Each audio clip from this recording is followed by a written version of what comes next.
In this lecture, we're gonna study about the input statement. So what is the input statement? So the input statement is used to provide input to the program while the program is being executed. Now we saw in the previous lectures that we only give input to the computer or to the program with the help of the let statement.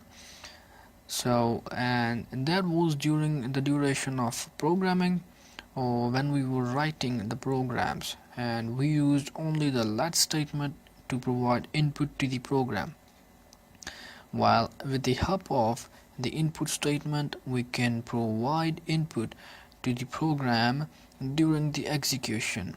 So let me practically demonstrate this to you for better understanding. Here we will write a program here. Say it was to calculate the sum of two numbers, but the condition is that the two numbers must be provided by the end user. So what would I do in this case is, rather than using the let statement, I would just use the input statement. So let's see what happens when we do that. So I'm gonna ask the end user for the value or a number that will be stored inside A, and now I will ask the end user for another number whose value will be stored inside the variable B. Now say C is the sum of these two numbers, and in this line we're gonna print C, and the end line.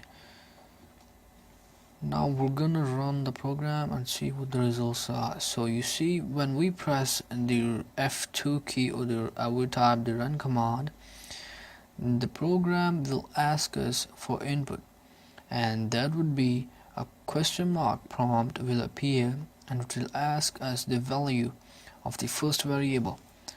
So say the first variable was 4, then I would press the enter key here, and then it would ask for the value of the second variable. Say it was 9, and now it gives us the result, which is 13. So you see, there are some amendments that can be made in this program.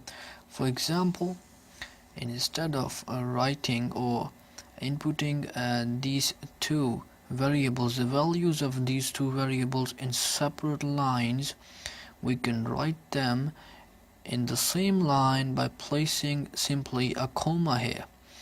And instead of just the question mark prompt appearing here, we can also make a string constant or a string prompt appear here.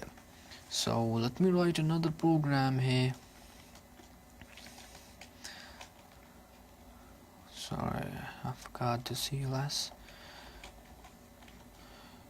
This would be the same program to calculate the sum of two numbers, but I will make some amendments. So as I said earlier, instead of writing two lines for the values of two variables, I would just insert one input statement and then place the two variables with commas in between them. Say these were the two variables. So now coming to the third line, which is, so I have basically taken the input from the end user now, and the same as before. Let's see.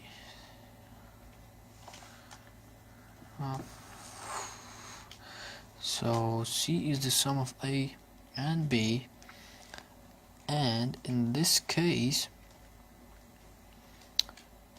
we will make a string appear before the question mark prompt.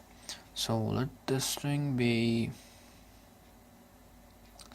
this string will appear when the results will show, or the results of the execution will show when the sum will show. So let's say the sum is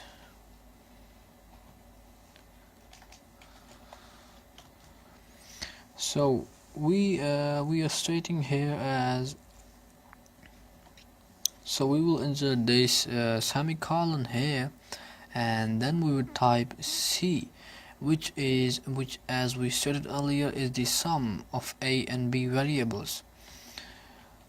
So now we would end the program and run it. Oh, there seems to be some kind of an error. Oh, that is, we have to input both the values with commas. So let's say the value of a is 4 again, and the value of b, we will place a comma here and give the second value, or the value of b, which is again 9. Then we would press enter key, then it will display the string which I typed here. The sum is 13. So there seems to be some kind of an error here. Let's correct it. Oh, sorry. So oh yeah, as I stated earlier, we can make a string appear here before the question mark. So how will we do that is we will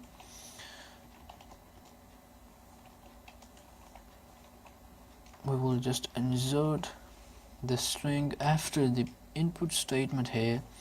For example, enter the numbers.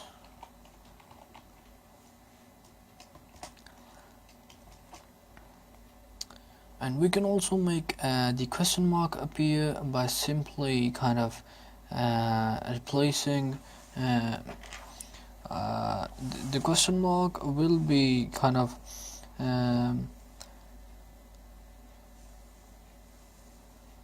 disappear when we will place a semicolon instead of the comma as we placed earlier on. So sorry, a comma replacing the semicolon as we stated earlier. So we're gonna type here, and let's see, be the sum of a plus b here, and 40 prints the sum as the sum is, and then C. So 50, which is, and so you see it is asking us for the two numbers, and as I said, the question mark has disappeared here because I used a comma instead of a semicolon. So we will now input the values of both the variables here with commas in between, and you see the sum is 8. It is as simple as that.